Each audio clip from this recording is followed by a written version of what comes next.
नमस्कार दोस्तों, text book super coaching के ऑनलाइन प्लेटफॉर्म पे मैं विजय विक्रम सिंह आप सभी प्यारे मित्रों का बहुत बहुत स्वागत करता हूं। आप सभी भाई बहनों को गुड इवनिंग, शुभ संध्या। आप स्वस्थ रहें, प्रसन्न रहें, मुस्कुराते रहें, हंसते रहें, जीवन में सदा आगे की ओर बढ़ते रहें। चलिए, सुंदरम जी, गिरीश जी, खुशबू जी, डीके गौतम जी, स्वाति जी, आरती जायसवाल जी, वंदना यादव जी और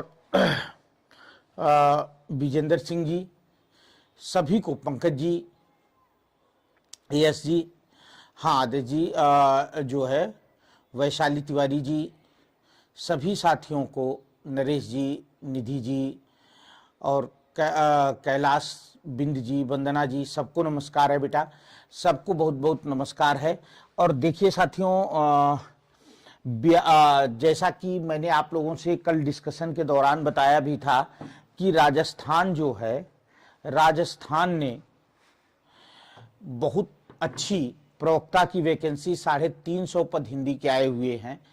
और कल कई बच्चे उसमें हमसे पूछ रहे थे कि सर क्या योग्यता है, तो आज जो है, हाँ खुशी जी नमस्ते भैया, निधि जी नमस्ते, साक्षी जी नमस्ते। तो मैंने जो है आज उससे रिलेटेड उससे रिलेटेड एक वीडियो किया है। और हाँ, तो संध्या जी, तो आप लोग जो है उस वीडियो को जरूर देखिए। उसमें एक एक चीज बताई गई है बेटा कि योग्यता क्या है और कितने पद हैं, उम्र क्या है, फॉर्म की डेट क्या है, कब तक भर सकते हैं, सारी चीज, एक एक चीज जो है। हाँ, अच्छा, हाँ सही कह रहे हैं।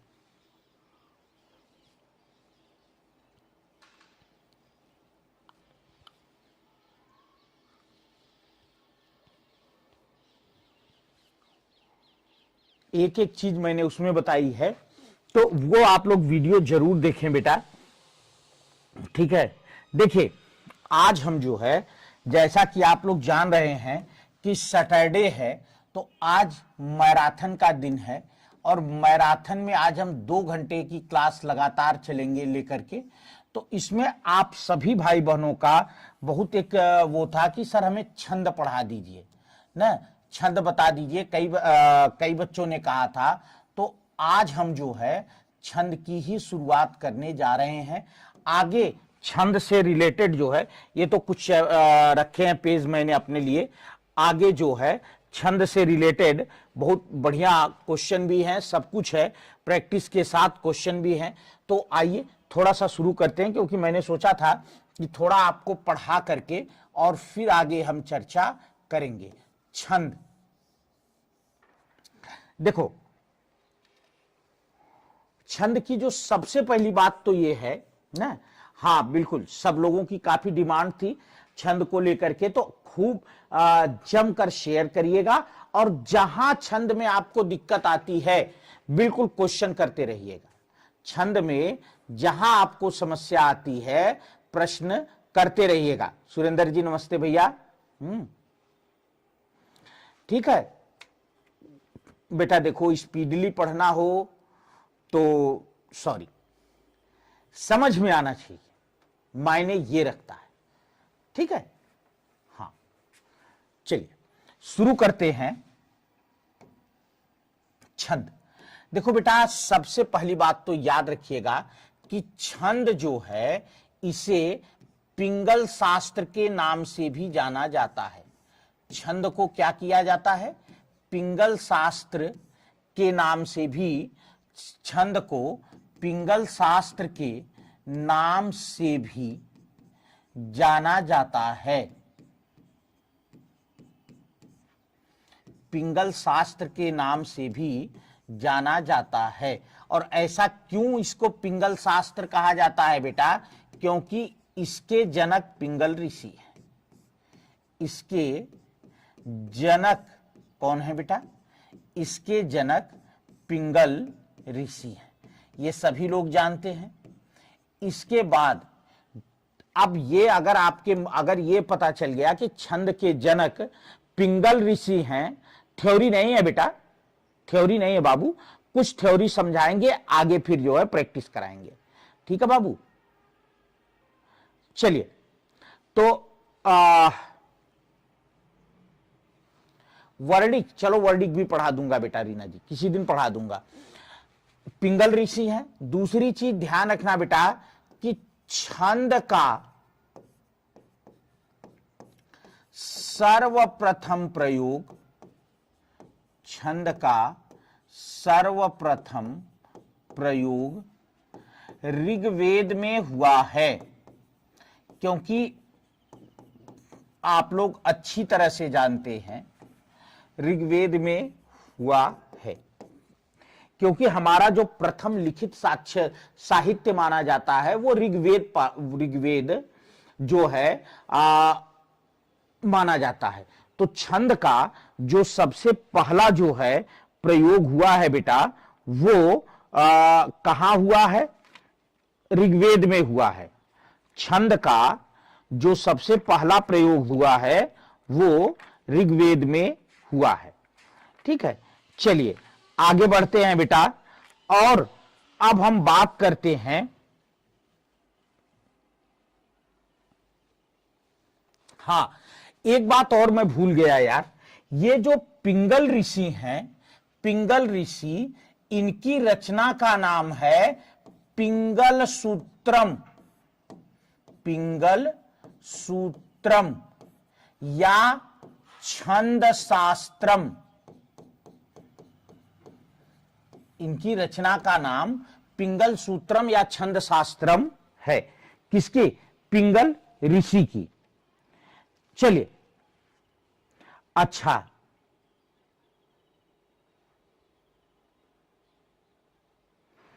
देखिए, एक बात और ध्यान रखना, क्या कि छंद शब्द की उत्पत्ति, छंद शब्द, छंद शब्द की उत्पत्ति किससे हुई है बेटा? किस धातु से हुई है? तो छंद शब्द की उत्पत्ति छदि धातु से हुई है। किससे हुई है? छंद शब्द की उत्पत्ति छदि धातु से, छदि धातु से हुई है। एक बात। दूसरी बात, इसका ये जो छदि धातु है, इसका प्रयोग छिपने के अर्थ में होता है। किसमें होता है बेटा? छिपने के अर्थ में इसका प्रयोग जो है छिपने के अर्थ में होता है। अब देखो, कई जगह इसका अलग अलग तरह से प्रयोग है। जैसे छंद को पहली बात ये कहा जाता है बेटा, नमस्ते सत्या जी, सबको नमस्कार है बाबू, शेयर करते रहना बस। कहा जाता है कि एक बार देवता जो हैं वो ब्रह्मा जी के पास गए और उन्होंने ब्रह्मा जी से कहा कि हमें जो है, हाँ बिल्कुल संध्या जी, नमस्कार है भैया। तो उन्होंने कहा कि हमें मृत्यु का भय सता रहा है, देवताओं ने कहा कि हमें मृत्यु का भय सता रहा है। तो ब्रह्मा जी ने कहा कि जाओ वेदों में शरण ले लो, छिप जाओ वेदों में। क्या करो? जाओ वेदों में छिप जाओ, जाओ वेदों में शरण ले लो। तो इसलिए छद का अर्थ एक हुआ छिपना, कहां? वेदों में छिपना। ठीक है, तो इस तरीके से जो है यहां पहला अर्थ तो इसका ये हुआ। ठीक है, हां, तो छिपना हो गया। दूसरी चीज है बेटा निघंटु। निघंटु हमारे यहां का एक साहित्य है। निघंटु में छद का अर्थ बंधन से बताया गया है। क्या बताया गया है? निघंटु में छद का अर्थ बंधन बताया गया है। तो कहने का मतलब है निघंटु में छद का अर्थ बंधन बताया गया है। अब बंधन, बंधन का मतलब है बांधना, तो जो बांधते हैं वो छंद हैं, जो रचना आदि को बांध लेते हैं वो छंद हैं। यही नहीं, एक बात और,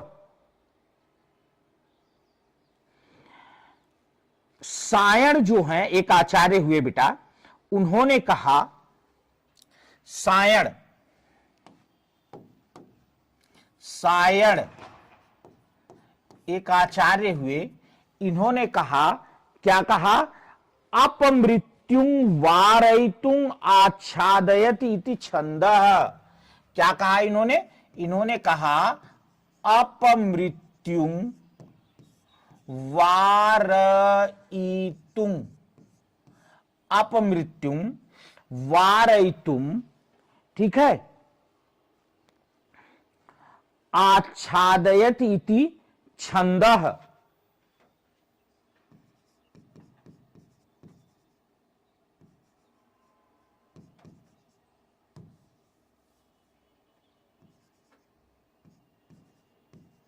अपमृत्युं वारयितुं आच्छादयति इति छंदः। कहने का मतलब है बेटा कि जो रचना एवं रचनाकार को अपमृत्यु से, अपमृत्यु मतलब असमय मृत्यु, असामयिक मृत्यु से बचाता है, वह छंद है।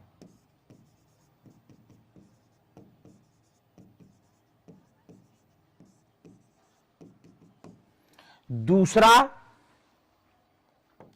कहा गया छंदौ पादौ तु वेदस्य, छंदौ पादौ तु वेदस्य, अर्थात छंद क्या है? छंद वेद का पैर है, छंद वेद का पैर है। देखो, जैसे पैर से हम आप आगे बढ़ते हैं, वैसे ही छंदों से वेद आगे बढ़ते हैं। इसलिए छंदों को क्या कहा गया? वेद का पैर कहा गया। तो ये अलग अलग ढंग से संस्कृत में छंद को परिभाषित किया गया। ठीक है, चलो इसके बाद अगर हम हिंदी की बात करें बेटा, तो हिंदी में जो है आचार्य रामचंद्र शुक्ल जी आते हैं। हिंदी में आचार्य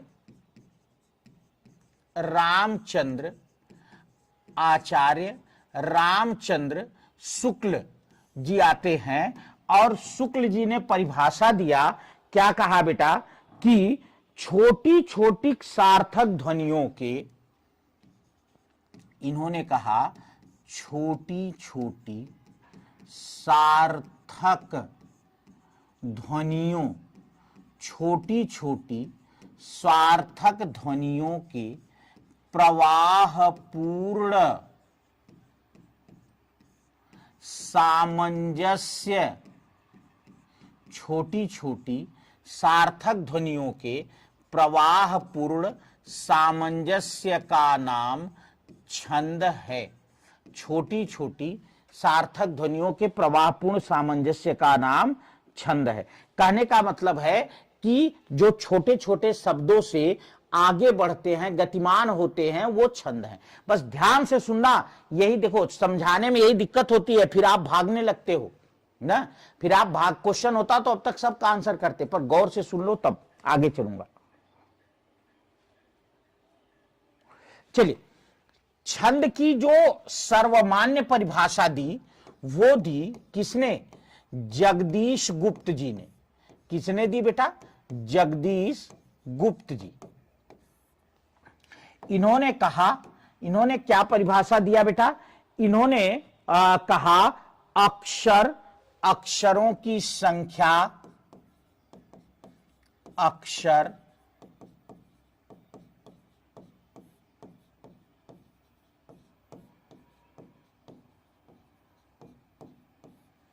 अक्षरों की संख्या एवं क्रम, मात्रा, मात्रा गणना तथा अक्षर, अक्षरों की संख्या, वो कॉमा वहां से हटा देना है आप, एवं क्रम, मात्रा, मात्रा की गणना, मात्रा की गणना तथा यति गति आदि से, तथा यति गति आदि से संबंधित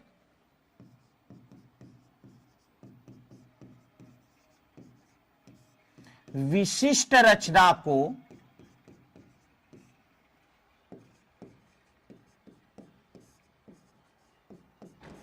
छंद कहा जाता है।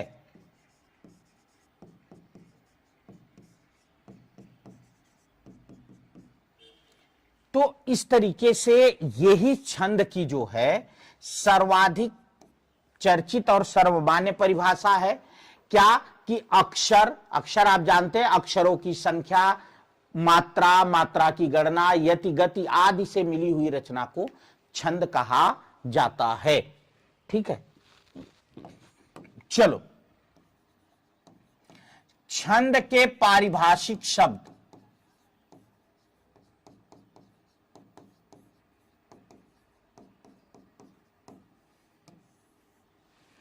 यति, देखो यति को जो है बेटा हम विराम भी कहते हैं, विराम भी कहते हैं यति को। मतलब छंद को पढ़ते समय जहां रुकना हो, छंद को पढ़ते समय जहां रुकना हो वो क्या है, यति या विराम है। ठीक है, जैसे आप देखिए जब आप छंद पढ़ते हैं, आप पढ़ते हैं तुलसीदास जी का एक बड़ी विवादित सी चौपाई है, ढोल गंवार शूद्र पशु नारी सकल ताड़ना के अधिकारी। सकल याद होगा, मैंने पहले भी पढ़ाया था, आपको बताया है यह बात, सकल ताड़ना के अधिकारी। ढोल गंवार शूद्र पशु नारी और सकल ताड़ना के अधिकारी। देखिए अब इसका बड़ा विवादित अर्थ लिया जाता है। क्यों? लोग ये कहते हैं, पहली बात तो देखो मैं आपको समझाऊं बेटा, जब आपने पढ़ा तो पहली बार यहां आप रुके तो इसी को कहते हैं यति। दूसरी बार आप यहां रुके तो इसे कहते हैं यति। तो यति या विराम का मतलब ही है बेटा कि जहां आप रुकते हैं, जैसे हमने पढ़ा ढोल गंवार शूद्र पशु नारी, फिर रुके सकल ताड़ना के अधिकारी, तो ये यति है। यति समझ में आ गया ना? यति समझ में आ गई बात। फिर इसके बाद एक चीज और देखना बेटा कि जब हम लोग काम करते हैं, पढ़ते हैं, तो यहीं से बड़ा विवादित एक चौपाई ये बनती है। भाई इसका मतलब है कि लोग कहते हैं ढोल पीटेंगे तो जब तक पीटेंगे नहीं बजेगी नहीं। गंवार माने मूर्ख, अगर उसे मारेंगे पीटेंगे नहीं तो ढंग से नहीं रहेगा। शूद्र माने सेवक, उसे मारेंगे पीटेंगे नहीं तो ढंग से नहीं रहेगा। पशु माने जानवर, जानवर को अगर मारेंगे पीटेंगे नहीं तो जो है आप ही को फेंक देगा उठा के। और नारी को मारेंगे पीटेंगे नहीं तो वो कंट्रोल में नहीं रहेगी। तो इस तरह से ढोल गंवार शूद्र पशु नारी ये तीनों क्या है, मारने पीटने के अधिकारी हैं। मतलब इनको बराबर पीटते रहना चाहिए, और जब आप पीटते रहोगे तो ये सही रहेंगे ना। ये ढोल हो या गंवार हो या शूद्र हो या पशु हो या नारी हो, इनको हमेशा पीटते रहना चाहिए। जब आप इन्हें पीटते रहोगे तो ये सही रहेंगे। पलामू जी बहुत बहुत स्वागत है आपका। जब आप इन्हें पीटते रहोगे तो ये सही रहेंगे। अब इस बात को लेकर के तुलसीदास जी की बड़ी निंदा हुई, बड़ी निंदा हुई कि भाई तुलसीदास जी ने कहा कि जो है नारी को पीटते रहना चाहिए। ये कहां की बात हुई भाई? ठीक है, तो आपको एक बात और भी समझनी चाहिए बेटा कि जिस तुलसीदास जी ने यह लिखा हो कि विधि बरबस रची नारी जग माही ना, विधि बरबस रची नारी जग माही, पराधीन सपने हूं सुख नाही। जिस तुलसीदास जी ने ऐसी बात कही हो कि ब्रह्मा जी ने अनावश्यक नारी को इस धरती पर बनाया, क्यों? पराधीन सपने सुख नाही। बचपन में माता पिता के अधीन, युवावस्था में पति के अधीन और बुढ़ापे में बच्चे के अधीन, वो हर समय किसी के अधीन रहती है, उसके जीवन में सुख नहीं है। ऐसा कहने वाले तुलसीदास जी कैसे ये कह सकते हैं कि नारी मारने पीटने का पात्र है? तो अब देखो बेटा, यहां यति का कमाल है। किसका कमाल है? यति का। बता रहा हूं, आपने देखा होगा अच्छे अच्छे टीवी चैनलों पर इस चौपाई को लेकर के डिबेट हुई।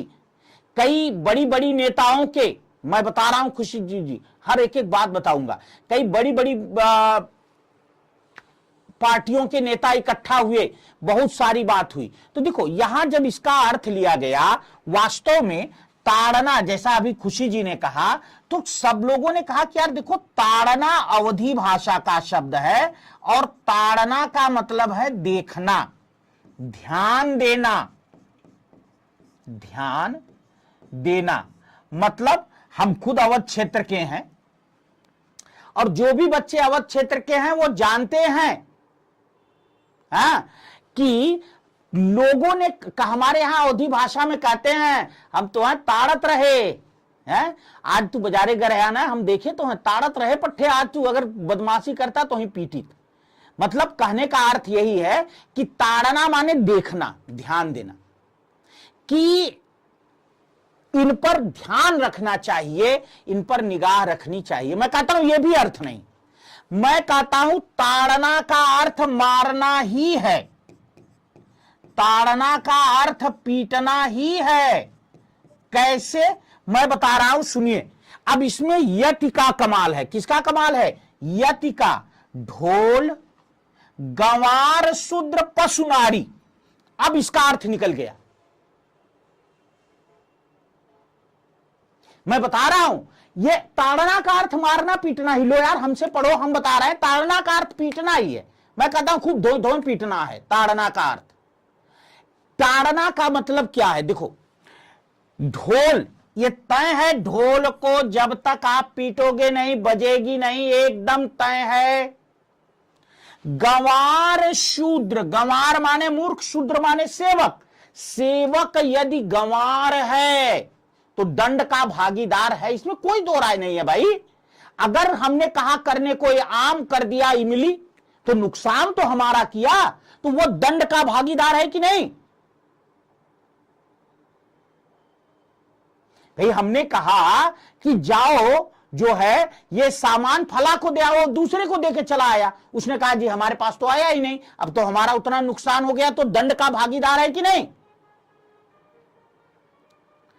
तीसरी चीज, पशु नारी। अब आप यहां से अर्थ लगाओ बेटा। नारी यदि पशुवत आचरण करने वाली हो, पशुवत आचरण मतलब घर में कलेश करने वाली हो, क्षमा करें, चरित्र से सही ना हो, तो वो निश्चित रूप से दंड की भागीदार है। अब इसका अर्थ यति ने कैसे बदल दिया? यति का मजा आया? अगर वास्तव में यूट्यूब पर आज तक किसी ने इतना क्लियर किया हो यति को, तो मुझे बताना। और जो बच्चा इसे देखेगा, देखना यार इसको पढ़ाना कहते हैं। मैंने क्या कहा? मैंने कहा ढोल, ढोल को पीटोगे नहीं, ढोल को पीटोगे नहीं तो वो बजे। मैं कह रहा हूं पलामू जी, एक तक देखना को छोड़ दो, मारने का ही अर्थ लो, पीटने का अर्थ लो। अर्थ मैं देता हूं, करना किसी को विवाद करना हो इस अर्थ पर। भाई मैंने कहा ढोल को जब तक आप पीटोगे नहीं बजेगी नहीं। अब ढोल से कहो बज जा भैया, मेरी लल्ला बज जा, मेरी सुन्नू बज जा, बजेगी? कतई नहीं बजेगी। बजेगी? कतई नहीं बजेगी। उसे तो भाई थाप देनी पड़ेगी। जब तक आप थाप नहीं दोगे, नमस्ते गोपाल जी, वो बजेगी नहीं। सेम इसी तरह से मैंने कहा गंवार शूद्र, गंवार माने मूर्ख, मूर्ख माने नुकसान करने वाला, अहित करने वाला। अगर सेवक गंवार है तो दंड का भागीदार है, दंड का भागीदार है। नारी यदि पशुवत आचरण करने वाली है, पशुवत आचरण मतलब पशुओं में न कोई पिता होता है, न कोई पुत्र होता है, न कोई भाई होता है। आगे आप समझ रहे हैं कि अगर चरित्रहीन है तो वो मारने का, दंड का भागीदार है। अब आप कहोगे कि गुरुजी एक बात बताओ, जो पूछना था वो नहीं पूछा तुमने। क्या? कि गुरुजी एक बात बताओ, ये नारी के लिए ही क्यों है? क्या ये पुरुष कहीं अलग से बना के भेजे गए हैं?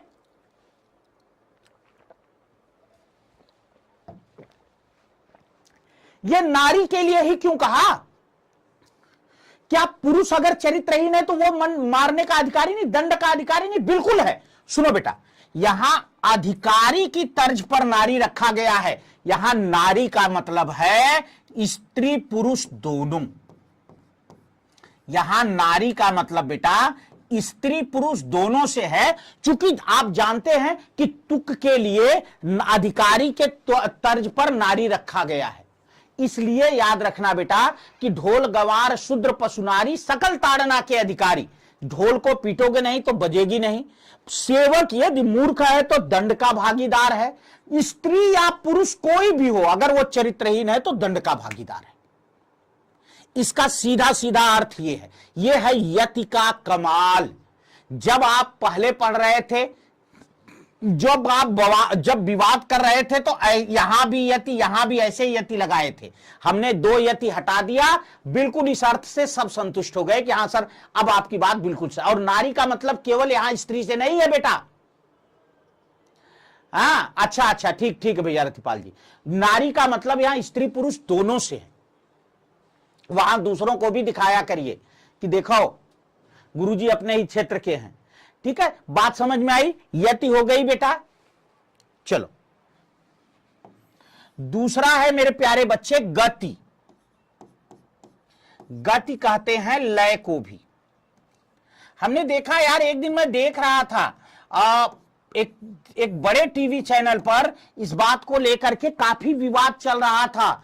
कई पार्टियों के नेता जो है वहां जुटे हुए थे, बड़े बड़े, और खूब विवाद। हम क्या यार, हम ही से पूछ लिए होते, ही तो छोटी सी बात है, हम ही बता दिए होते, क्या जरूरत थी इतने बड़े टीवी चैनल पर विवाद करने की। हम ही पूछ लिए होते, हम ही बता दिए होते ना। खैर जो भी है, तो याद रखना गति, गति माने लय। देखो लय का मतलब होता है बेटा पढ़ने का तरीका। अब समझ गए? किसी छंद को जो पढ़ने का तरीका होता है उसको उसकी गति या लय कहते हैं। पढ़ने का जो तरीका होता है उसे उसकी गति या लय कहते हैं। जैसे मैं आपको बताऊं, सुनिए। क्या?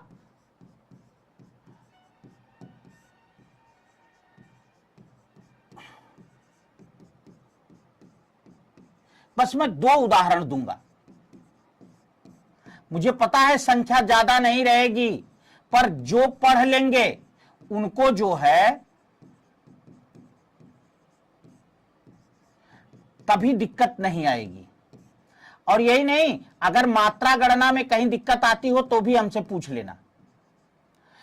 कह रहे हैं मंगल भवन न, मंगल भवन अमंगल हारी, द्रवहु सुदशरथ अजिर बिहारी, दीन दयाल विरद संभारी, हरहु नाथ मम संकट भारी। तो ये क्या है? ये है चौपाई।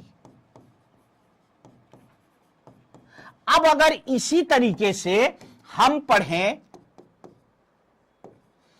वे रहीम नर धन्य हैं, वे रहीम नर धन्य हैं, पर उपकारी अंग, वे रहीम नर धन्य हैं, पर उपकारी अंग, बाटन वारे को लगे, बाटन वारे को लगे, ज्यों मेहदी को रंग, बाटन वारे को लगे, ज्यों मेहदी को रंग। अब आप खुद देख लो बेटा, यह है दोहा। अब इन दोनों छंदों को पढ़ने में अंतर आ रहा है कि नहीं आ रहा? आप खुद से पढ़ करके देखो। खुद से पढ़ करके देखो आप, दोनों में पढ़ने में अंतर आ रहा है कि नहीं आ रहा है बाबू। मंगल भवन अमंगल हारी, द्रवहु सुदशरथ अजिर बिहारी, दीन दयाल बिरद संभारी, हरहु नाथ मम संकट भारी। ये चौपाई पढ़ने का सामान्य तरीका है ना। अब वे रहीम नर धन्य है, पर उपकारी अंग, बाटन वारे को लगे, जो मेहदी को रंग। ये दोहा पढ़ने का तरीका है। तो ये दोनों को पढ़ने का तरीका अलग अलग है। तो गति का मतलब है लय, लय माने पढ़ने का तरीका। ठीक है बेटा, गति का मतलब है लय, लय माने पढ़ने का तरीका। इसके बाद अगला है तुक। तुक, तुक का मतलब होता है कि देखो, पहली पंक्ति का अंतिम वर्ण, पहली पंक्ति का अंतिम वर्ण व दूसरी पंक्ति का प्रथम वर्ण, पहली पंक्ति का अंतिम वर्ण व दूसरी पंक्ति का प्रथम वर्ण, ये जो है क्या होते हैं, दो प्रथम वर्ण जब पढ़ने व सुनने में, जब पढ़ने व सुनने में एक जैसे लगते हैं, पढ़ने व सुनने में एक जैसे लगते हैं, तो उसे तुक कहते हैं। अब देखो बेटा, मैं समझा दूसरी जगह दूंगा, क्योंकि हर जगह लिखने पर आपका बहुत टाइम जाएगा बाबू, आप लाइव में हैं। देखो, यहां है अंग, यहां है रंग, यही है तुक, यही है तुक। समझ गया ना? अंग रंग तुक। इसके बाद एक लास्ट चीज हम और पढ़ेंगे, फिर उसके बाद आ जाएंगे अपने काम पर, जिसको हम कहते हैं गण। याद रखना बेटा, गण को त्रिक भी कहते हैं। गण को क्या कहते हैं? गण को हम त्रिक भी कहते हैं। इसका मतलब है बेटा, देखो याद रखना कि तीन वर्णों के समूह को, तीन वर्णों के समूह को त्रिक या गण कहते हैं। तीन वर्णों के समूह को त्रिक या गण कहते। इसका एक सूत्र होता है, सभी साथी जानते हैं, य मा ता रा ज भा न स ल गा। यमाता राजभान सलगा, ये इसका सूत्र है। अब इसमें से देखो 1 2 3 4 5 6 7 8 9 10, ये टोटल 10 वर्ण है। इन 10 वर्णों को लेकर के 8 गण बनते हैं। कौन कौन? य गण, एक एक लेना, 3 3। अब देखो, य गण, म गण, त गण, र गण, ज गण, ठीक है, ज गण, इसके बाद भ गण, न गण और स गण, यही 8 गण बनते हैं। क्यों? क्योंकि जहां तक 3 3 हमें मिलेगा वही लेंगे। अब देखो, अगर आप गौर करोगे बेटा, तो सलगा में तो 3 मिला, अब इसके बाद नहीं मिलेगा 3, तो केवल यहां तक जो है हमारा ये है सलगा। तो अब लगा में 2 3 नहीं मिलेगा, तो जहां तक 1 से शुरू करना और जहां तक 3 3 बैठता जाए, जैसे य माता, य 1 मा 2 ता 3, मातारा, मातारा, ताराज, ताराज, न ज राज भा, रा रा ज भा, ठीक है, ज भान, भा न स, सलगा, सलगा, बस। नहीं यार, 1 मिनट, भानस हो गया, अच्छा न सल हो गया, न सल और सलगा, ये 8 गण है और यही इनके नियम है। क्यों, इसमें क्या समझना, इसमें देखो कुछ नहीं समझना। सुनो बेटा खुशी जी, खुशी जी एक बात सुनो, कुछ नहीं करना। ये 10 वर्णों को लेना बाबू, इन 10 वर्णों में से पहला वर्ण उठाना, उसको मिलाकर उसके आगे के 3 वर्ण लिख देना। ऐसे जैसे य माता। अब सुनो, अब इसकी मात्रा बना देना, य की 1, मा की 2, ता की 3, यही तो हमने बना रखा था। फिर दूसरा लेना, उसके आगे के 3 वर्ण ले लेना, मा ता रा, मा की 2, ता की 2, रा की 2। तो इसी तरह से बनाते चले जाना बस। वर्णिक छंद अभी हमने उसके क्वेश्चन नहीं लिए हैं, कल पढ़ा दूंगा, ठीक है, कल पढ़ा दूंगा। कल भी 7 बजे वाली क्लास होगी, उसमें वर्णिक छंद ले लूंगा। तो बस कुछ नहीं करो बाबू, एक एक वर्ण, जो वर्ण उठाओ उसके साथ आगे के 2 और रखो, मतलब टोटल 3। फिर उसके साथ आगे के 2, मतलब टोटल 3। फिर उसके साथ आगे के 2, टोटल 3। और स के बाद स लगा 3 मिलेगा, इसके बाद 3 नहीं मिलेगा तो यहीं रोक दो। इसीलिए 10 वर्णों से मिलकर 8 गण बनते हैं। चलो, अब इसके बाद हम आ जाते हैं छंद के प्रकार पर। देखो बेटा, ये क्वेश्चन जो है बड़ा विवादित है। छंद के प्रकार, उसका कारण है कि आप अगर काव्य शास्त्र आदि की किताबों में पढ़ोगे तो वो सीधे सीधे कहते हैं कि छंद के 2 प्रकार हैं। कितने प्रकार हैं बेटा? छंद के केवल 2 प्रकार हैं। कौन कौन सा?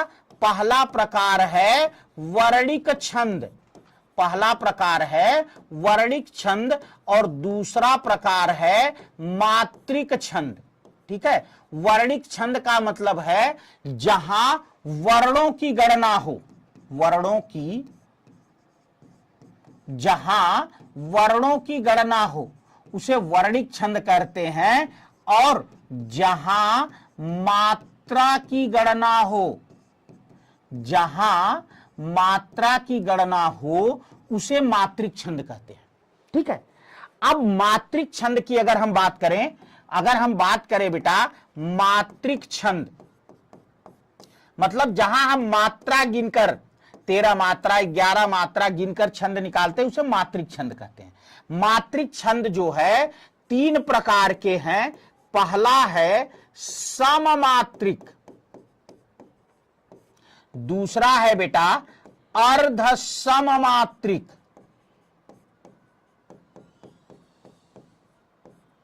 और तीसरा है विषम मात्रिक।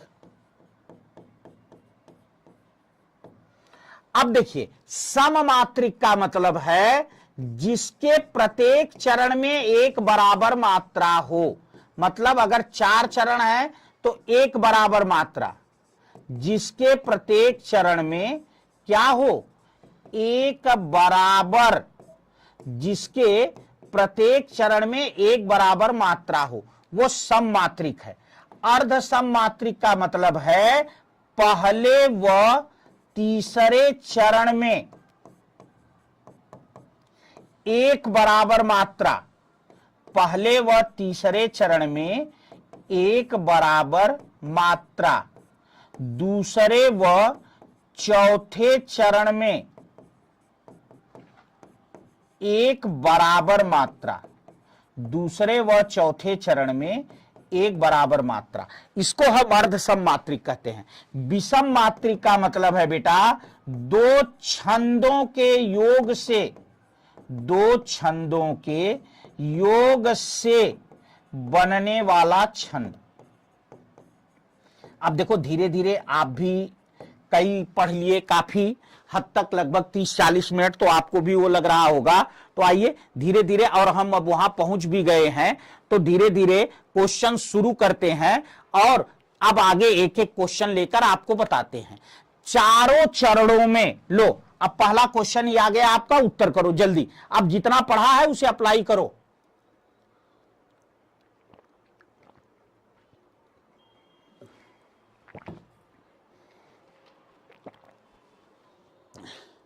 चलो फटाफट बताओ भाई, हीरो हीरालाल लोग मुझे पता है जुड़े तो बहुत कम होंगे, क्योंकि भाग जाते हैं लोग, जब पढ़ाने लगो तो भाग जाते हैं। देखो यही समस्या। अच्छा एक बात और, हम मनुष्यों की ये प्रवृत्ति है, जो चीज हमारे लिए अच्छी होती है ना, वो हमें अच्छी लगती ही नहीं।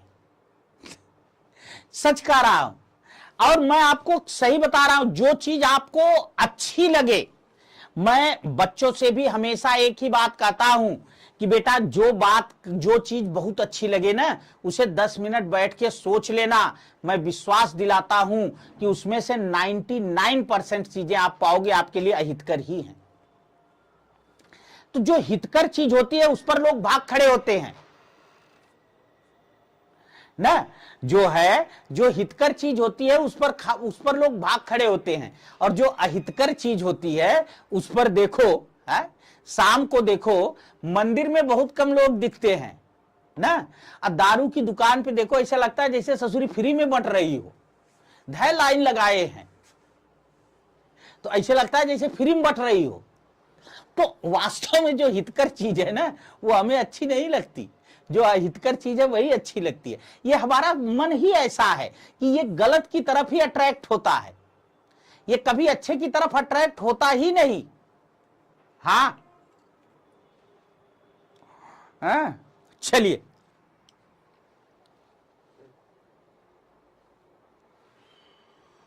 यार, आज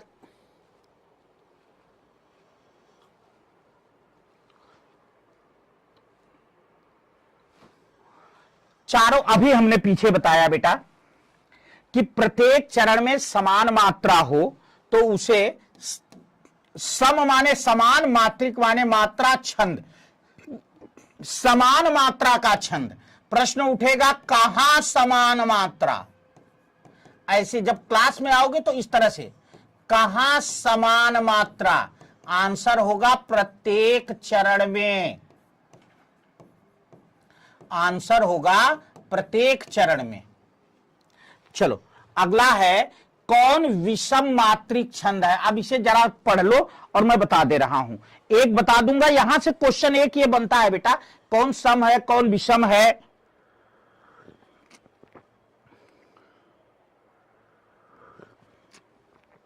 कौन सम है कौन अर्ध सम है।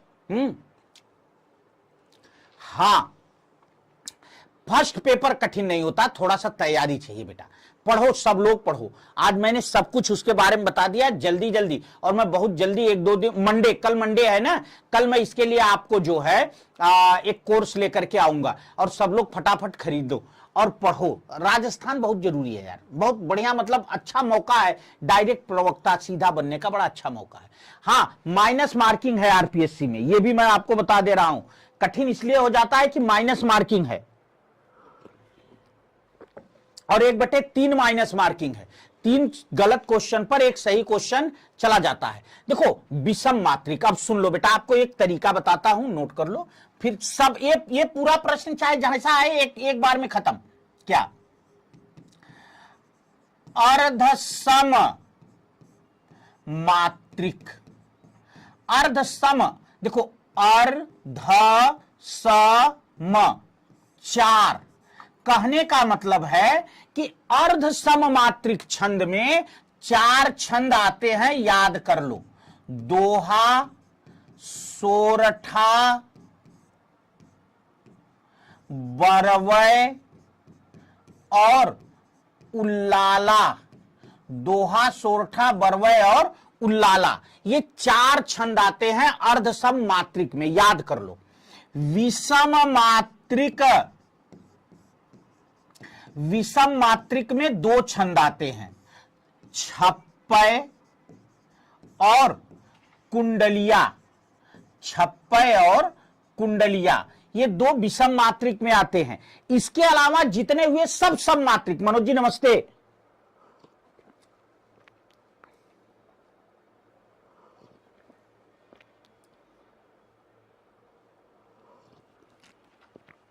समझ गए बेटा मैंने क्या कहा? मैंने कहा ये 4 याद कर लो अर्धसम मात्रिक, 2 याद कर लो विषम मात्रिक, जो इसके अलावा जो है सब सम मात्रिक है, आपका काम बन जाएगा। तो कुंडलिया जो है ये अर्धसम मात्रिक है।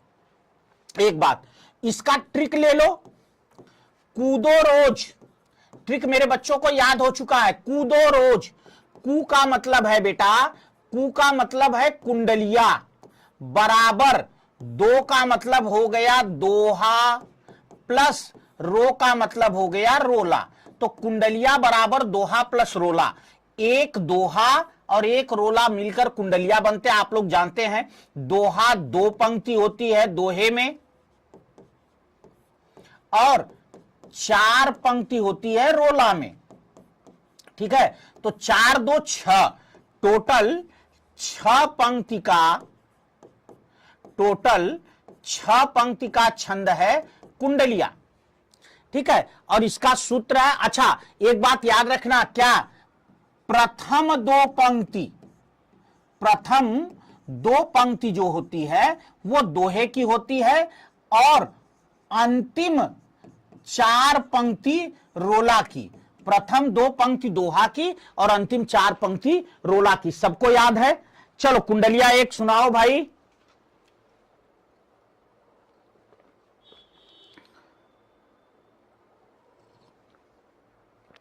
एक कुंडलिया सुनाओ।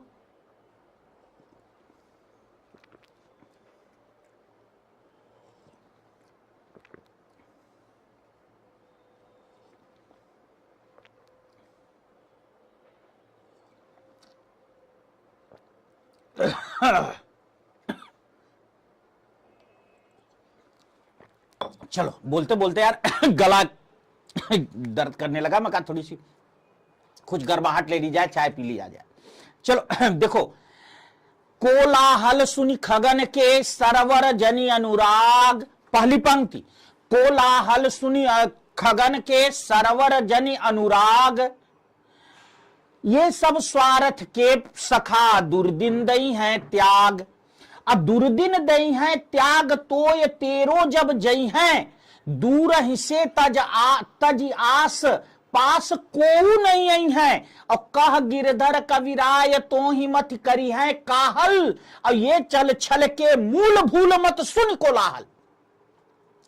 गिरधर कविराय कह रहे हैं, जिंदगी की बहुत बड़ी सीख दे रहा हूं, ऐसे गांठ बांध लो। क्या? कि जब आपके पास सत्ता होती है, जब आपके पास ताकत होती है, फिजिकली ताकत होती है, जब आपके पास पैसा होता है, तो हर आदमी आपका रिश्तेदार बन जाता है, हर आदमी आपका हितैषी बन जाता है, हर आदमी आपका शुभेच्छु बन जाता है, सब आपका हालचाल पूछने लगते हैं। लेकिन जिस दिन पैसा नहीं होता उस दिन कोई आपकी तरफ देखेगा भी नहीं। जिस पेड़ पर फल लगे होते हैं उस रास्ते से जाना सब पसंद करते हैं, एक आठ गिरा रहे मिल जाए। और जिस पेड़ पर फल नहीं लगे होते हैं ना, उसको कोई घूमकर देखता भी नहीं कि सूख रहा है कि हरा है। यह जीवन का बहुत बड़ा सत्य है, इसे बांध के रखना। सही बता रहा हूं बेटा दाता जी, जीवन का बहुत बड़ा सत्य है। धीरे धीरे लंबी उम्र हुई है, तो कम से कम पिछले 15-17 वर्ष में तो यह अनुभव किया ही कि जो है, जो लोग गाली देते थे अब बड़के भैया। इसलिए मैं कह रहा हूं, यह बात ध्यान से सुन लो कि यही चीज कह रहे हैं, कोलाहल सुन खगन के सरवर जन अनुराग। अगर पक्षियों का चहचहाट सुन के तालाब बहुत खुश मत हो, ये सब स्वार्थ के सखा दुर्दिन दई हैं त्याग। ये सब स्वार्थी हैं, जिस दिन तेरे पानी नहीं रहेगा ना तो ये छोड़ के चल जाएंगे, और जो थोड़ा बहुत पानी जब बचेगा ना तो उसमें भाग के उसे कीचड़ कर देंगे। इसलिए जिंदगी बहुत बड़ी चीज है। चलो, कौन सा सममात्रिक छंद का उदाहरण? अब देखो, अब हमने पीछे बता दिया, अब ये सब ये क्वेश्चन खत्म। क्यों? क्योंकि हमने कहा दोहा कहां आए थे? दोहा जी आए थे अर्ध सम में। दोहा जी कहां आए थे? दोहा जी आए थे अर्ध सममात्रिक में। सोरठा जी भी अर्ध सममात्रिक में आए थे ना। और चौपाई जो है ये सममात्रिक है। चौपाई क्या है? सममात्रिक है, क्योंकि आप लोग अच्छी तरह से जानते हैं क्या, कल 16 जह जहा सदा सुहावै, जाके अंत जता नहीं आवे, सम सम विषम विषम सुखदाई, और फणपति ताहि कहें चौपाई। चौपाई का केवल अर्थ ये नहीं है, देखो चौपाई का अर्थ हमने क्या बताया, हमने कहा कल 16 जहां सदा सुहावे, कल 16 जहां सदा सुहावे, जाके अंत, चौपाई की असली परिभाषा यह है जता नहीं आवे, कल 16 जहां सदा सुहावे, जाके अंत जता नहीं आवे, सम सम विषम विषम, सम सम विषम विषम सुखदाई, और ये नहीं लगेगा, हट जाओ, सम सम विषम विषम सुखदाई, और फणपति ताहि कहें चौपाई। अब सुनो, चौपाई का लक्षण क्या है बेटा, चौपाई का लक्षण है कल 16 जह सदा सुहावे, प्रत्येक चरण में 16 मात्रा, एक चीज, जाके अंत जता नहीं आवे, मतलब अंत में जगण व तगण नहीं आना चाहिए, अंत में जगण व तगण नहीं आना चाहिए, सम सम विषम विषम, मतलब पंक्ति के अंतिम 2 वर्ण या तो सम होंगे, मतलब अगर जो है लास्ट वर्ण सम है तो उसके पहले का भी सम होगा, या विषम। इसको जरा सा समझो बेटा, मैं इतना क्लियर नहीं, उतना मत लिखने में टाइम लगेगा। मैंने कहा कि लास्ट का ये वर्ण यहां और यहां ये है, अगर ये वाला सम है तो ये भी सम होगा, ये कह रहा हूं मैं। अगर ये विषम है तो ये भी क्या होगा, ये भी विषम होगा। तो इस तरह से ये है सम सम विषम विषम सुखदाई, और फणपति ताहि कहें चौपाई।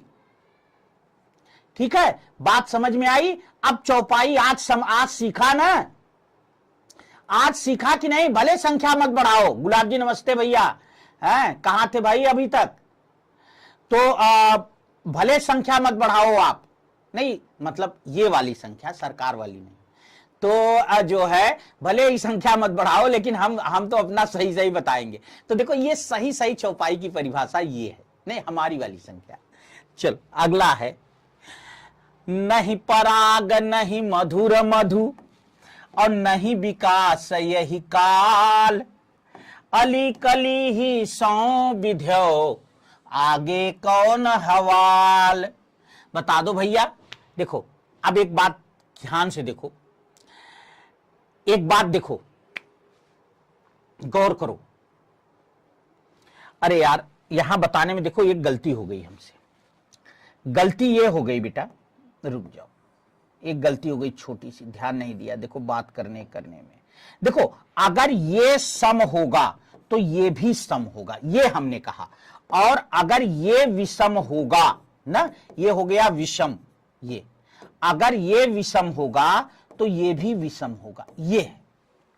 समझे? जैसे यहां देखो, पहले इसका हम वारा न्यारा करते हैं। देखो काल विषम है तो ये भी देखो वाल विषम है। देखो ये दोनों लास्ट वाले क्या हैं? ये विषम है और ये भी विषम है ना। मतलब मैं ये नहीं कह रहा, यही सेम स्थिति चौपाई में भी होती है। मैं ये नहीं कह रहा कि ये चौपाई है, पर यही सेम स्थिति होती है। देखो एक बात मैं आपको बता दूं, सीधी सी बात है कि दोहा में प्रायः ये दोनों विषम होते ही हैं। ये दोहे का बहुत बड़ा लक्षण है बेटा।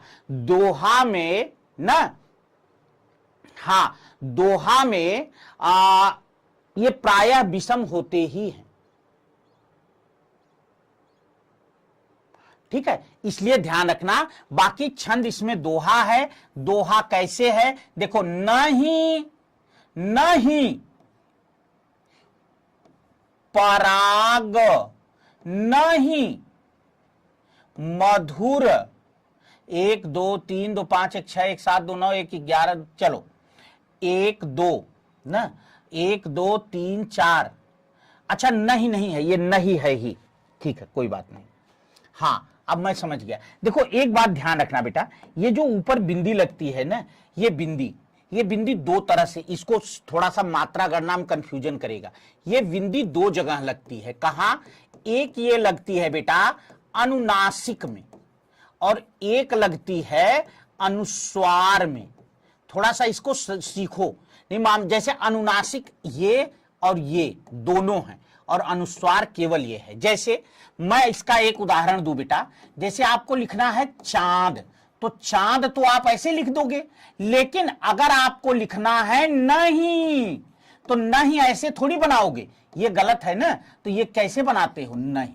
तो यहां ये जो बिंदी है, ये बिंदी अनुनासिक है, और अनुस्वार जैसे आपको लिखना है पंकज, तो आप कहोगे कि गुरुजी ये अनुस्वार है। अब कहोगे कि गुरुजी फिर हम कैसे जानेंगे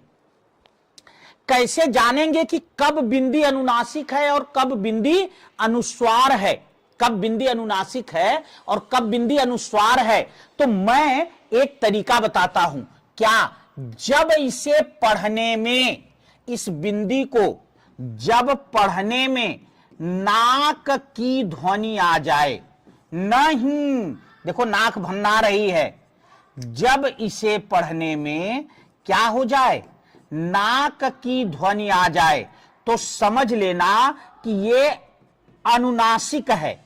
और अनुनासिक जो होता है बेटा, वो मात्रा को प्रभावित नहीं करता है ना। अनुस्वार आने पर 1 2 मात्रा, जैसे पंकज में पंक की 2 मात्रा होगी, पंकज की टोटल 4 मात्रा हो जाएगी।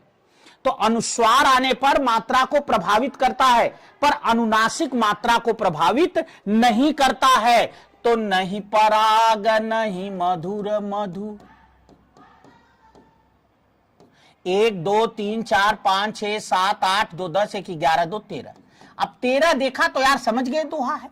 अब इतना पूरा एक वर्ण बच्चे की तरह थोड़ी लिखना है। हाँ, पंचमाक्षर पता कैसे चलेगा? पंचमाक्षर पता कैसे चलेगा बेटा? तो मैं बिल्कुल गुलाब जी आपकी बात सही। देखो आप जो बता रहे हैं ये किताब में लिखी बात है, मैं जो बता रहा हूं वो व्यवहारिक बात है। भाई ठीक है, हमें भी पता है पंचमाक्षर अनुस्वार होता है, लेकिन हम पता कैसे पाएं कि ये कब पंचमाक्षर है, कब पंचमाक्षर नहीं है?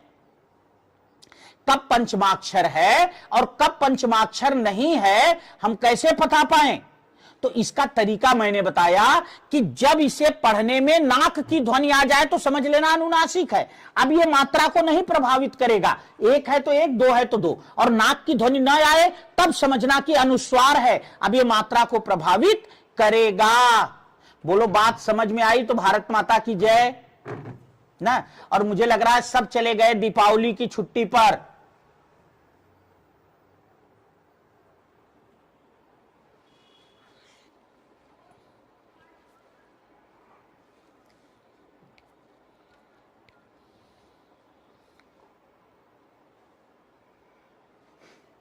चलो, दोहे का उल्टा है। दोहे का उल्टा देखो, सब लोग जानते हैं कि दोहा में 13 13 11 11 ये मात्रा का विधान होता है। अब इसे उलट दो। उलट दो माने 11 हट जा रहे, कहां से देखो, बाप रे कैसा देखो चित्र बना के चली गई। बहुत आप तो हाँ बताएंगे ना।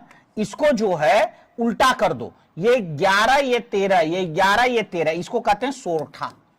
सोरठा, ठीक है। कौन सा वर्णिक छंद है? हरिगीतिका, रोला, उल्लाला, मंदाक्रांता वर्णिक छंद है। देखो आप लोग अच्छी तरह से जानते हैं कि हरिगीतिका सममात्रिक छंद है। क्या है? क्योंकि जो हमने 6 बताए थे ये 6 में कहीं नहीं आता। हट जो है हर गीतिका सममात्रिक छंद है, क्योंकि हमने जो 6 बताए थे ये 6 में कहीं नहीं आता ये ना। यही नहीं, रोला भी सममात्रिक है, 24 कला रोला की यति 11 13 ना। उल्लाला, उल्लाला अभी हमने बताया था अर्ध सममात्रिक है।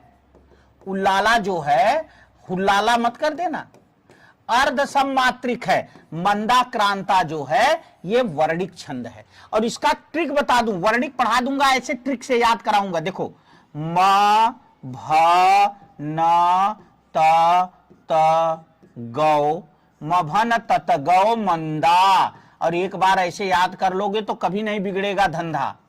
सही बता रहा हूं बेटा, एक बार अगर इस तरह से याद कर लोगे बाबू ना, कभी काम नहीं गड़बड़ होगा। मभन तत गौ मंदा मतलब एक मगण, एक भगण, एक नगण, एक तगण, एक तगण। और गौ का मतलब है बेटा 2 गुरु। गौ का मतलब है 2 गुरु, मतलब मगण, भगण, नगण, तगण, तगण और अंत में 2 गुरु। मतलब एक गण में 3 होता है तो 3 3 6, 3 3 के 9, 3 4 के 12, 3 5 15, 15 2 17 ना। तो टोटल जो है 17 वर्ण का छंद होता है मंदाक्रांता। क्या होता है? 17 वर्ण का छंद होता है मंदाक्रांता।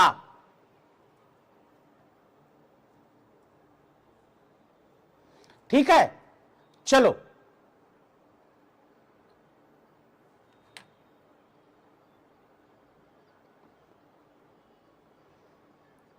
ओके। अगला है सुनु सिय सत्य आशीष हमारी, पूजहि मन कामना तुम्हारी। हमें यार एक देखो, अगर लय जो है ना, लय का बड़ा महत्व है। सही बता रहा हूं, अगर एक बार लय पकड़ लिया, अगर एक बार लय पकड़ लिया तो समझ लो कि लय पढ़ करके, गा के पढ़ के पता कर लोगे कि कौन सा छंद है। हम पता कर लेते हैं, गा के पढ़ के पता कर लेते हैं कौन सा छंद है। मैंने कहा सुनु सिय सत्य आशीष हमारी, पूजहि मन कामना तुम्हारी। चौपाई लय ने बता दिया। अच्छा गांव में है ना, हाँ बिल्कुल। देखिए संपुट जो होता है वो मतलब किस उद्देश्य से आप करा रहे हैं उसके अकॉर्डिंग रखा जाता है गुलाब जी। ये संपुट रखने का एक आप लोग जान जाइए नियम यही है कि आप किस उद्देश्य से रख रहे हैं, सब किस मतलब क्या मन में भाव लेकर के श्री रामचरितमानस जी का पाठ करवा रहे हैं, उसी के अकॉर्डिंग संपुट रखा जाता है ना। जो है बहुत इसी अकॉर्डिंग रखा जाता है संपुट। चलिए तो ये चौपाई है। कैसे? सुनु सिय सत्य, स की 2 मात्रा, किसी को कोई कंफ्यूजन तो नहीं? संपुट का, हाँ चलो एक बात अच्छा किया आपने, अभी बताता हूं। सुनु सिय सत्य आशीष हमारी ना। अब देखो ये चौपाई है, यहां लास्ट में देखो बेटा दोनों गुरु हैं, तो ये दोनों गुरु हैं, सममात्रिक है ना। ये भी गुरु तो ये भी गुरु, ये भी गुरु तो ये भी गुरु, ये सममात्रिक है। मतलब चौपाई में पकड़ में आ जाता है ये गुरु ये गुरु ये गुरु ये गुरु। ठीक है, यही नहीं, जैसे मंगल भवन अमंगल हारी, द्रवं सुदशरथ अजीर बिहारी ना। ये देखो ये गुरु ये भी गुरु, फिर ये भी गुरु ये भी, यहां से पकड़ में आ जाती है चौपाई। थोड़ा थोड़ा अभ्यास करोगे ना तो पकड़ में आ जाएगी बात। देखो ये गुरु ये गुरु ये गुरु ये गुरु, और ज्यादातर जो है अगर विषम मात्रिकाएं इसमें तो समझना कि दोहा है। ठीक है, तो देखो 2 4 6 8 12 16 सुनु सिय सत्य। अब यहां देखो कितनी मात्रा बैठ गई, कितनी मात्रा बैठ गई ना, कि देखो 1 2 3 4 5 6 7 8 9 10 11 12 13 14 15, 16, 17, यहां तो 17 मात्रा बैठ गई यार, कैसे चौपाई हुई? अब बताओ मुझे, यहां तो बाबू 17 मात्रा बैठ गई यार, तो चौपाई कैसे हुई?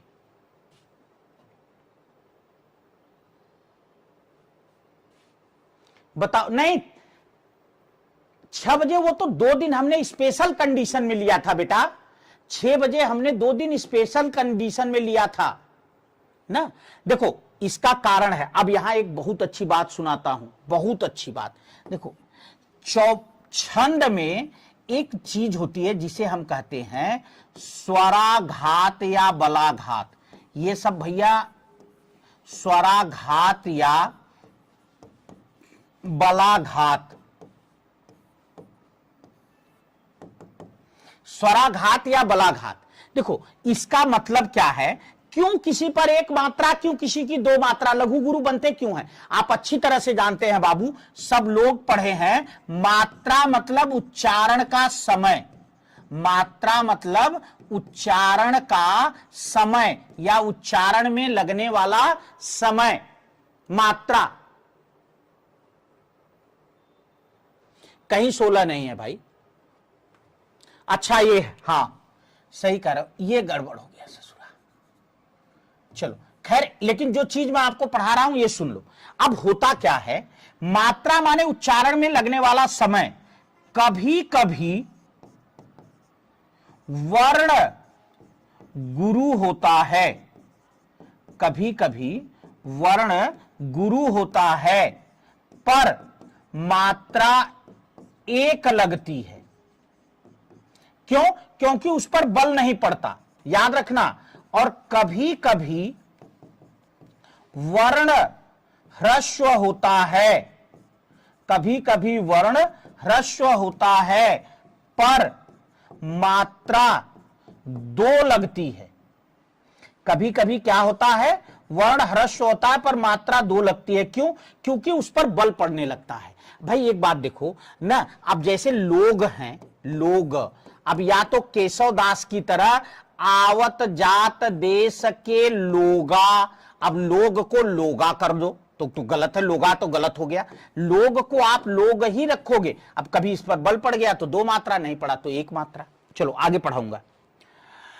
जिस छंद में पहले तीसरे चरण में 13-13, दूसरे चौथे में 11-11 मात्रा होती है, उसको हम क्या कहते हैं बेटा? उसको हम कहते हैं दोहा। दोहा, दोहा शब्द बना है दूहा से, दूहा, ठीक है, दोहा। और रोला में क्या होता है बेटा? रोला का सूत्र है 24 कला रोला की, यति 11-13, मतलब 24 कला रोला की, 11-13 बराबर 24,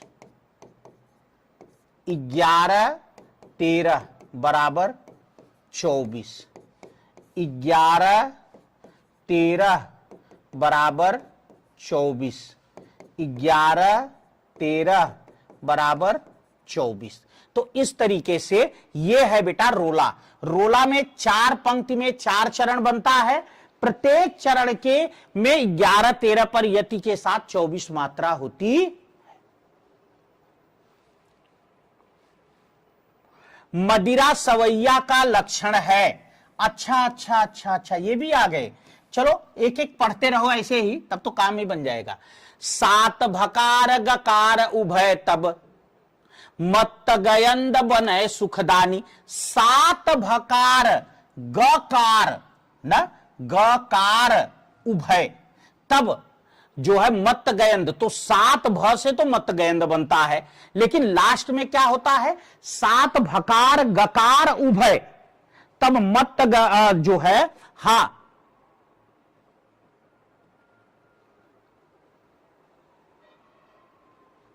अच्छा चलो, अरे वाह, सुनो मैं बता दे रहा हूं, इसका ट्रिक नोट कर लो। 7 भगण अंतय गुरु, 7 भगण अंतय, 7 भगण अंतय गुरु मदिरा बना सवाय।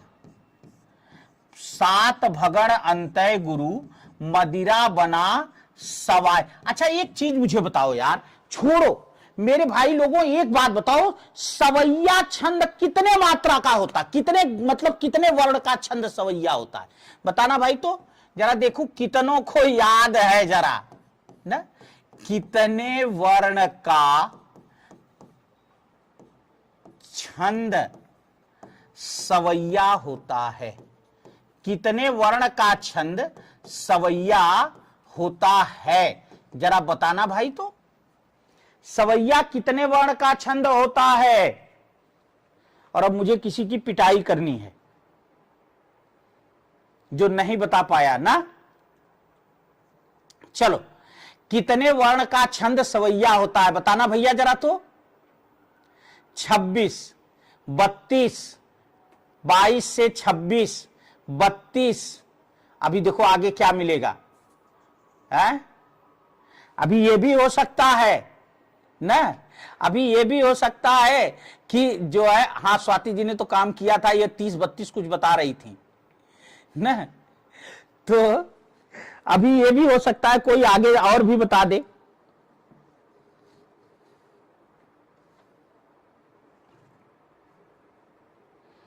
देखो बेटा, मैं एक बात बता रहा हूं, बहुत अच्छी बात नोट कर लेना बाबू, इसे नोट करना बाबू। क्या 21 वर्णों तक के छंद को, 21 वर्णों तक के, 21 वर्णों तक के छंद को साधारण वृत्त, साधारण वृत्त या छंद कहा जाता है। ठीक है, 21 वर्णों तक के वृत्त को, छंद को साधारण वृत्त या छंद कहा जाता है। और 22 से 26 वर्णों, एकदम सही उत्तर दिया था आप लोगों ने बेटा, 22 से 26 वर्णों तक के छंद को क्या कहा जाता है? सवैया। 22 से 26 वर्णों तक के छंद को सवैया कहा जाता।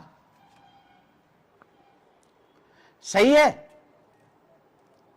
हाँ, वो तो यदि अब इस पर डिपेंड करेगा कितने पर आ रही है, जैसे 10, 12 पर आ रही, 12, 14 पर आ रही, जैसे भी हो, अलग अलग पर डिपेंड करेगा। पर यह याद रखना बेटा कि 21 वर्णों तक के छंद को साधारण वृत्त या छंद कहा जाता है, और 22 से 26 वर्णों तक के छंद को सवैया कहा जाता है। ठीक है, तो ये हो गया 7 भगण अंतय गुरु। गुरु, गुरु माने एक गुरु, अंतय गुरु माने एक गुरु जो है, मदिरा बना सवाय। 8, 8, 8 की यति से 31 वर्ण किस छंद के लक्षण हैं? 8, 8, 8 31 वर्ण, मनोहरण, कवित्त, रूप गणाक्षरी, देव गणाक्षरी, इनमें से कोई नहीं। बताना बेटा, जरा बताना।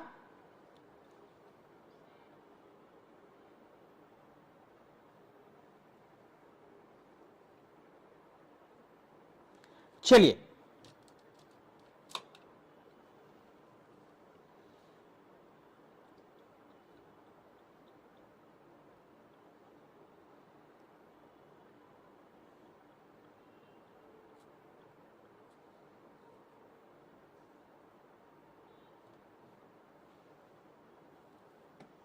देखो एक बात और बता रहा हूं, सुन लो।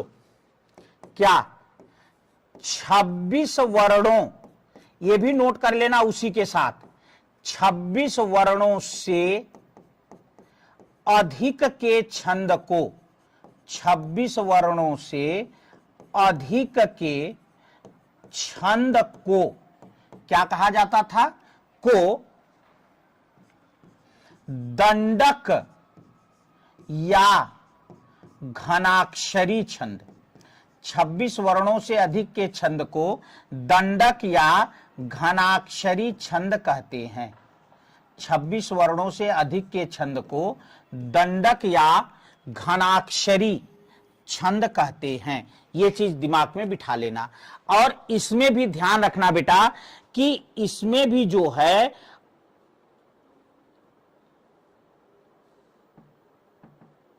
चलिए, हाँ, तो कह रहे हैं कि 31 न कह रहे हैं कि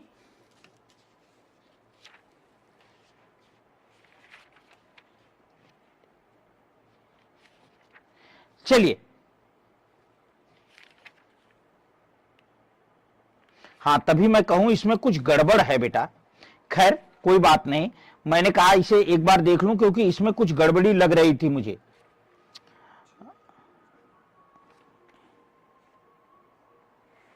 इसमें है 8 8 8, ये तो 24 हुआ, 7 24 7 31।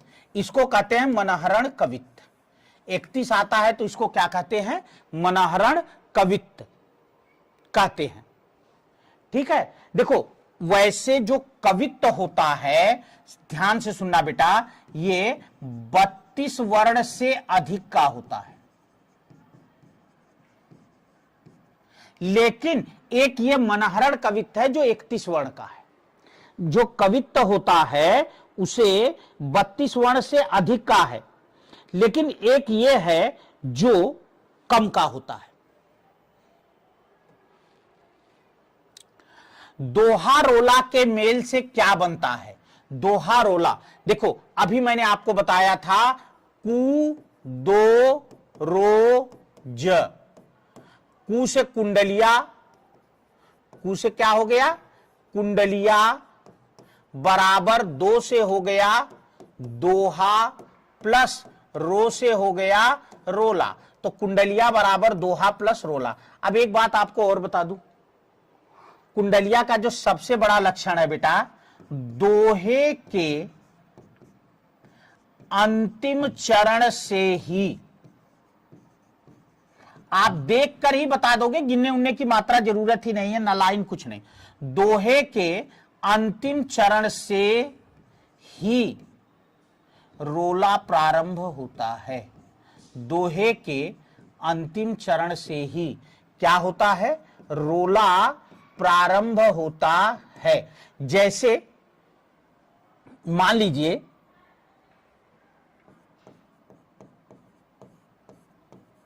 लाठी में गुण बहुत है, लाठी में गुण बहुत है, सदा राखिए संग। लाठी में गुण बहुत है, सदा राखिए संग। और गहरे नद नाले जहां तहां बचावे अंग। गहरे नद नाले जहां तहां बचावे अंग। देखो ये दोहा हो गया। अब ये दोहा का अंतिम है तहां बचावे अंग। अब ये यही से शुरू होगा रोला, तहां बचावे अंग झपटी कुत्ता को मारे। तहां बचावे अंग झपटी कुत्ता को मारे ना। अब आगे आप पूरा, तो अब आप देखो ये और ये बिल्कुल एक है। तो यही देखते ही पकड़ लेना कि ये कुंडलिया है ना। अभी चलेगी थोड़ी देर क्लास बेटा, अभी चलेगी थोड़ी देर, तो जल्दी करा।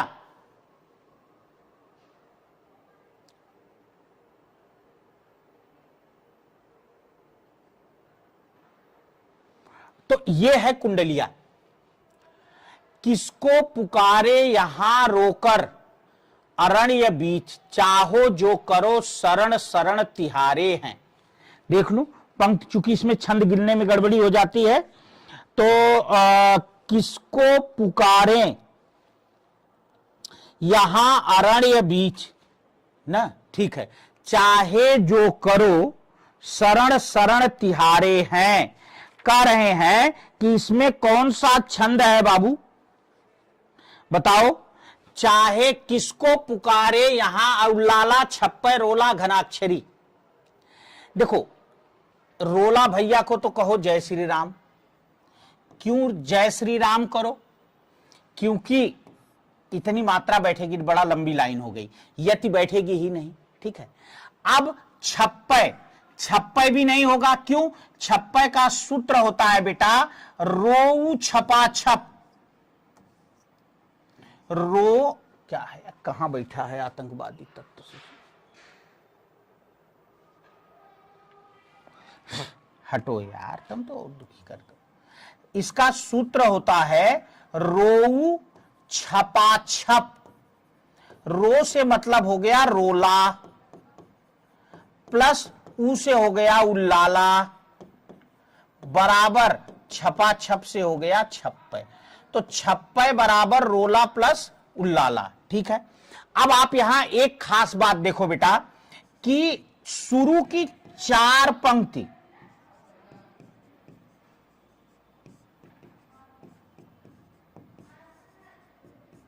प्रारंभ की 4 पंक्ति रोला की होती है और बाद की उल्लाला। तो जब रोला यहां नहीं होगा तो यहां भी नहीं होगा, उल्लाला भी नहीं होगा, घनाक्षरी है, ये घनाक्षरी है। सही है कि नहीं? देखो तरीका देख लो, पहले हमने देख लिया भाई, देखो एक एक एक एक दो दो एक एक, हाँ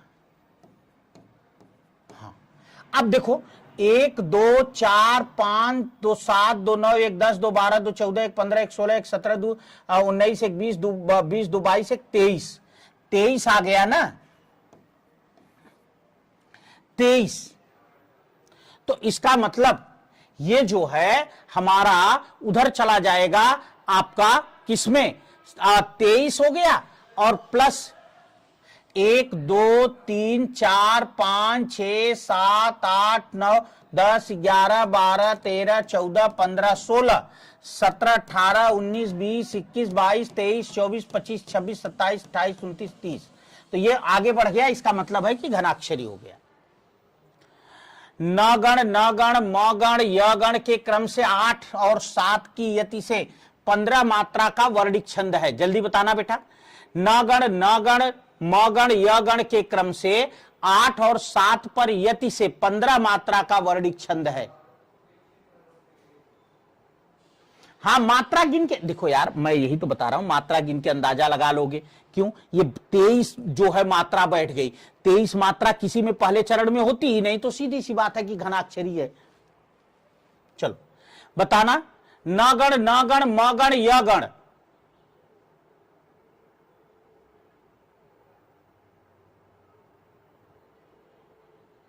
बताना बेटा।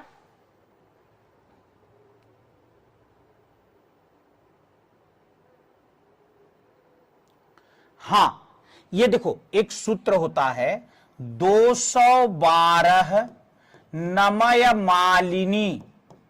दो, अब तो मिठाई ही मिठाई आएगी यार, अब तो दीपावली, अब तो 212 नमय मालिनी। 212 ये देखो ऐसे करना, मतलब 2 नगण, यही तो कहा इन्होंने, नगण नगण 2 गण, 1 मगण और 2 यगण, 2 यगण। ठीक है, इससे क्या बनता है? मालिनी छंद बनता है। 212 नमय मालिनी ना, मतलब 2 नगण 1 मगण और 2 यगण से मालिनी छंद बनता।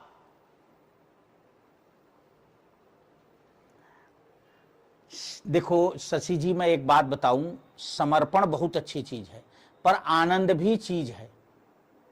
हां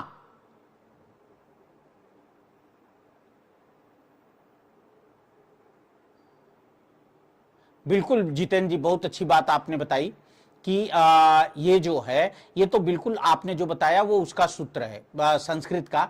मैंने हिंदी में सरल भाषा में बता दिया, 212 नमय मालिनी, मतलब 2 नगण 1 मगण 2 यगण के योग से मालिनी छंद बनता है। अब देख लो, 6 1 6 3 6 6 3 9 9 6 15, 15 टोटल वर्ण है और 8 और 7 पर यति होती है। ठीक है,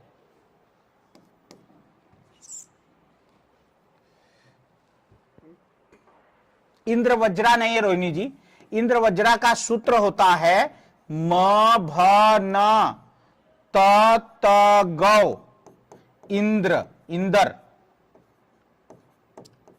मतलब मगण भगण नगण तगण, तगण और गौ माने दो गुरु, इससे इंद्र वज्रा बनता है। मतलब 3 3 6 2 8 3 11 3 14 3 17, 17 वर्ण का होता है इंद्र वज्रा। अगला है मूक होई वाचाल पंगु चढ़ई गिरिवर गहन, जासु कृपा सो दयाल द्रवहु सकल कलिमल दहन। इसमें कौन सा छंद है? देखो मैं आपको बता दूं, जब छंद पढ़ते समय, जब छंद पढ़ते समय गेयता न बने, जब छंद पढ़ते समय गेयता न बने मतलब राग या गाना न बने, तब समझ लेना कि वो जो है कौन सा छंद है? सोरठा। मूक होई वाचाल पंगु चढ़े गिरिवर गहन, हाँ, जासु कृपा सो दयाल द्रवहु सकल कलिमल हरन। इसे गद्य की तरह पढ़ना पड़ रहा है, इसमें राग नहीं बन रही है, तो सोरठा है। कैसा पढ़ना पड़ रहा है? गद्य की तरह पढ़ना पड़ रहा है बेटा, राग नहीं बन रही है, तो समझ लेना कि सोरठा है। और ऐसे भी देख लो, 3 2 5 1 6 2 8 2 10 1 11, 2 1 3 1 4 1 5 6 1 7 1 8 1 9 1 10 1 11 1 12 1 13। तो ऐसे भी हम देख रहे हैं, यहां 11 यहां 13 ना बाबू, 11 13 से क्या बनता है? सोरठा ही तो बनता है। दोहा रोला, दोहा रोला कुंडलिया, इंद्र वज्रा और उपेंद्र वज्रा के मेल से कौन सा वर्णिक छंद बनता है? इंद्र वज्रा और उपेंद्र वज्रा को मिला दो। देखो इंद्र वज्रा माने 17 अभी बताया था, और उपेंद्र वज्रा माने भी 17, मतलब टोटल हो गए 34 वर्ण का। अब समझे, इंद्र वज्रा उपेंद्र वज्रा मिलाना मतलब कोई फिक्स नहीं, जैसे ये 17 और उपेंद्र वज्रा में भी 17 होता है, 17 17 34। तो वही कह रहे हैं कि 34 वर्ण जब आ जाए तो कौन सा छंद होता है? मैं पानी पी लूं, आप बताओ।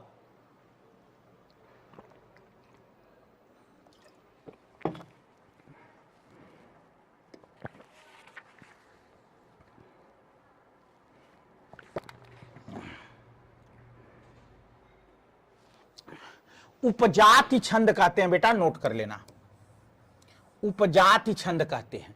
इंद्र वज्रा और उपेंद्र वज्रा के मेल से बनने वाले छंद को उपजाति छंद कहते हैं।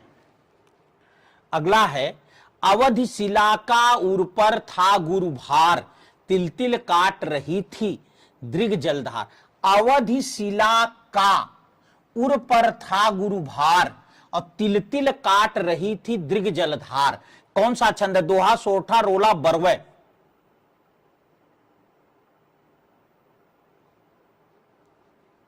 बताना।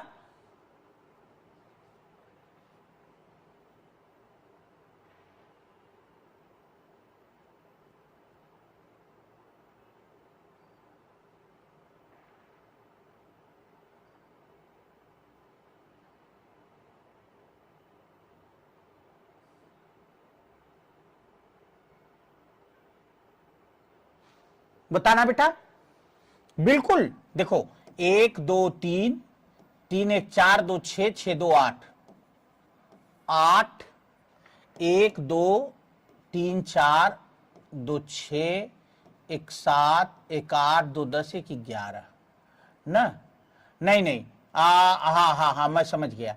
12 7 ये बरवय बनेगा बेटा, ये बरवय बनेगा। इसमें कहीं कुछ गड़बड़, हाँ गड़बड़ ये हो रहा है, यहां नहीं रहेगा। अवधि शिला का 8 आया, उर 10 पर ये यहां लगेगा, ये हो जाएगा आपका 12 और ये हो जाएगा 2 2 4 2 6 1 7, 12 7 बरवय। अवधि शिला का उर पर यहां लगेगा, यहां यति लगेगी। चरण ये है, अच्छा। चरण में मात्राओं की संख्या कम से अधिक के आधार पर मात्रिक छंदों का सही क्रम है। पीयूषवर्धक, रोला, गीतिका, चौपाई। रोला, गीतिका, चौपाई, पीयूषवर्धक, गीतिका, चौपाई, पीयूषवर्धक रोला, चौपाई, पीयूषवर्धक रोला, गीतिका। अब देखो, आप पीयूषवर्धक नहीं पता है हमें, आपको नहीं पता, हमें नहीं पता, छोड़ दो, पर हमें 3 तो पता है। क्या? रोला में 24, गीतिका में 26, चौपाई में 16। तो सबसे पहले आ जाएगा चौपाई ना, 16, फिर 18, फिर 24, और फिर यहां चौपाई, लास्ट में भी चौपाई है। नहीं यार, ये लास्ट में लिखने में कहीं गलती है। रुक जाओ, आप जरा देखूं,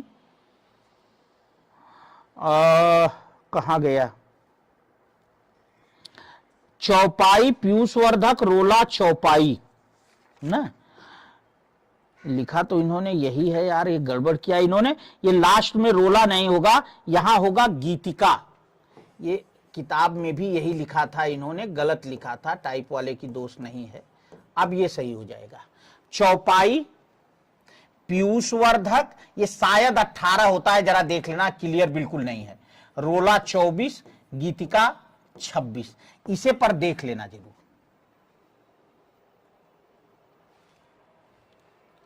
छंद शास्त्र के प्रणेता हैं पिंगल। पतंजलि जो है योग शास्त्र के प्रणेता हैं। किसके प्रणेता हैं बेटा? योग शास्त्र के प्रणेता हैं। पाणिनि जो हैं ये व्याकरण के प्रणेता हैं, ठीक है। और मनु तो पूरी मानव सभ्यता के ही प्रणेता हैं। रहीमन चुप हुए बैठिए, देख दिनन को फेर। सब लोग नोट कर लो इसको। जब नीके दिन आई हैं, ये यहां रहेगा, ये अलग अलग रहेगा, मतलब यहां से ऐसे कटेगा ये। जब नीके दिन आई हैं, बनत न लगी हैं बेर। कह रहे हैं रहीमन चुप हुए बैठिए, देख दिनन को फेर। और जब नीके दिन आई हैं, बनत न लगी हैं बेर ना। इसमें कौन सा छंद है? रहीमन चुप हुए बैठिए, देख दिनन को फेर। और जब नीके दिन आई हैं, बनत न लगी हैं बेर। गाने में आ गया, इसका मतलब सोरठा कतई नहीं है, और सोरठा नहीं है तो इस तरह का छंद दोहा ही हो सकता है। सबको क्लियर है? सबको क्लियर है? कहीं से कोई दिक्कत तो नहीं? जिस छंद के पहले तीसरे चरण में 12-12, दूसरे चौथे में 7-7 होती हैं, उसे क्या कहते हैं? अंत में जगण होता है, वह छंद क्या कहलाता है? देखो, आप जानते हैं 12-7, 12-7 क्या बन गया? बरवै। 12-7, 12-7 बरवै। 12-7, 12-7 बरवै। और इसके अंत में जगण का भी विधान होता है। जगण का सूत्र क्या है बेटा? ज भा न। मतलब इसके जो लास्ट 3 वर्ण होते हैं वो लघु, गुरु और लघु के क्रम में आते हैं। कैसे? लघु, गुरु, लघु, इस क्रम में आते हैं।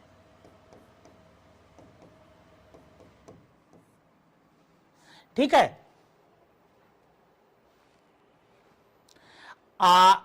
आरति सैन्य सिंधु में सुबाड़ वाग्नि से चलो, प्रवीर हो जई बनो, बढ़े चलो, बढ़े चलो। कौन से गुण है? जगण, रगण, रगण। अच्छा ऐसे बना लो यार। आरती तो पहले 2 1 1। अब ये किसमें बनता है? ये तो देखना पड़ेगा ऐसे। तो य मा ता रा ज ऐसे लिख लो वहीं। भा न स ल गा। अब देखो, गुरु 2 लघु, गुरु 2 लघु, 1 गुरु 2 लघु, ये भगण ना। य माता रा ज भा न सलगा। सैन्य सिंधु में, रुको जरा सा मैं इसको एक बार देख लूं।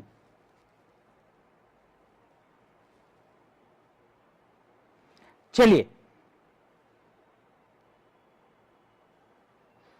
ये अराती लिखा है, वही मैं कहूं यार कुछ तो गड़बड़ हो रहा है। ये अराती लिखा, आरती नहीं लिखा है बेटा, अराती लिखा है। 1 2 1, 1 2 1 मतलब मा नहीं, राजभा रगण, मतलब ये कट गए, ये कट गए। रगण, राजभा। अब उसके बाद सैन्य सिंधु में ना, देखो 2-1-1, तो 2-1-1 का मतलब क्या हो गया, रगण, रगण के बाद अब यहां ज भा न, न ज भा न, और रा, लिखा ही एकदम उल्टा सीधा है यार, लिखा ही बिल्कुल उल्टा सीधा है, तभी तो दिक्कत हो जा रही है। चलिए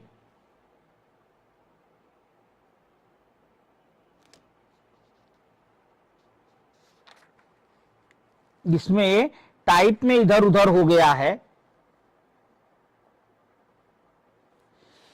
ज भा न, ज, अच्छा ये गलत ही है, ये बनेगा ना ज भान, जगण का मतलब ज भान, ये जगण बनेगा, यही सही है, एक से ही पकड़ में आ गया, मैंने गौर नहीं किया, जभान।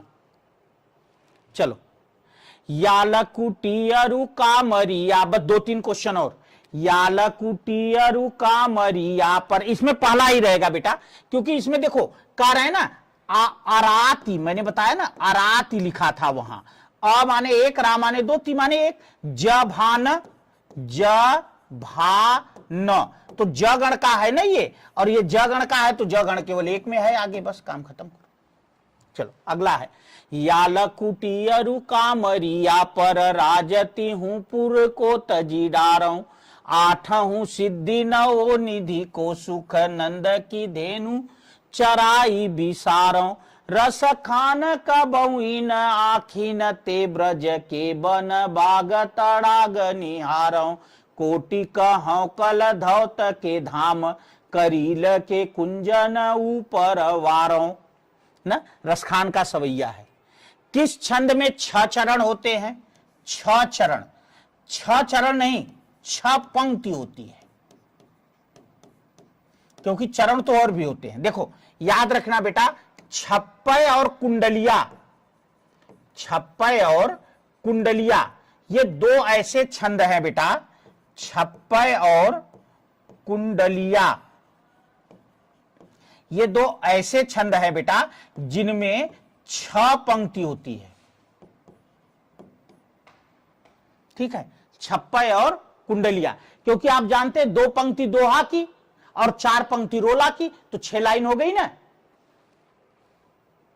राम लखन सीता सहित हृदय बसहूं सुरभूप, न राम लखन सीता निश्चय प्रेम प्रतीति ते बिनव करो, नहीं आगे आता है इसमें, राम लखन सीता सहित हृदय बसहूं सुरभूप, बताना बेटा, बना के देख लो यार, 2 1 3 1 4 1 5 1 6 1 2 8 2 10 10 1 11 1 12 1 13 ना, 13 हो गया, दोहा बन गया।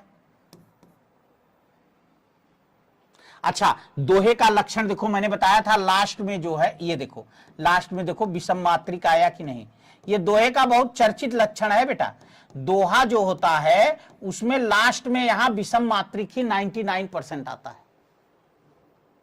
इससे भी आप पहचान सकते हो। को नहीं जानत है जग में कपि संकट मोचन नाम तिहारो, पढ़ते हैं ना, बाली समय रवि भक्ष लियो तब तीनहु लोक भयो अंधियारो, त्राहि सो ताश भयो जग को यह संकट काहू जो जात न टारो।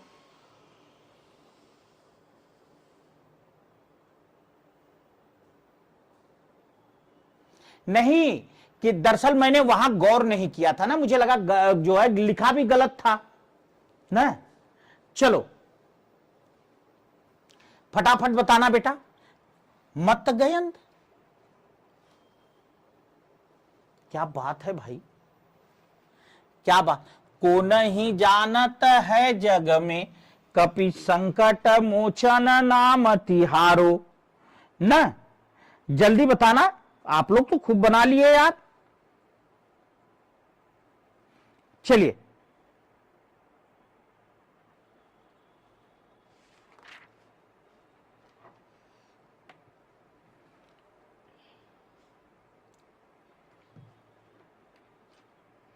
चलिए बिल्कुल सही है। यहां को मत गयंद है ये, क्योंकि इसमें जो है जब हम बनाएंगे ना तो मत गयंद ही बनेगा। हां, मत गयंद में ही ये चलता ही है, आप जानते ही हैं। दोहा नहीं है, दोहा नहीं, मत गयंद ही चलता है इसमें। वीर या आल्हा किस जाति का छंद है? देखो याद रखना, वीर या आल्हा जो है ना ये सममात्रिक छंद है। क्या है बेटा? सममात्रिक छंद है। वीर या आल्हा जो है ये मात्रिक छंद है, और मात्रिक में भी कौन सा छंद है? सममात्रिक छंद है। सममात्रिक छंद है।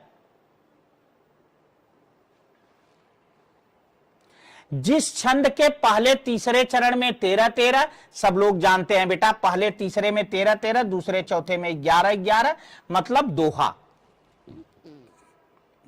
बाल समय रवि भक्ष, फिर वही आ गया, मत गयंद ही बनेगा।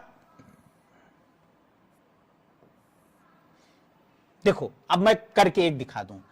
बाल समय रवि भक्षी, वैसे ये वाला आएगा, मैं एक बार देख लूं। बाल समय रवि भक्षी लियो तब ना, चलो है तो यही फिलहाल लिखा, तो देख लें, लियो तब। अब देखो ये 3 हो गया, ये 3 हो गया, ये 3 हो गया, ये 3 हो गया। अब ये बन गया आपका एक गुरु दो लघु ना, तो भा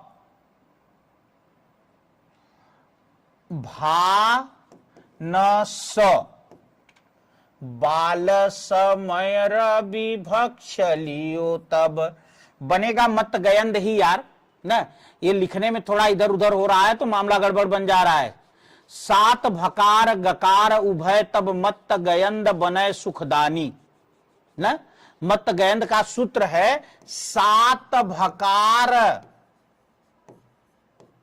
गकार उभय, मतलब 7 भगड़ और अंत में गुरु ना, तो 7 त्रिक 21 और 21 1 22, 1 2 3 4 5 6 7 8 9 10 11 12 13 14 15 16 18 19 20 21 22, सही है।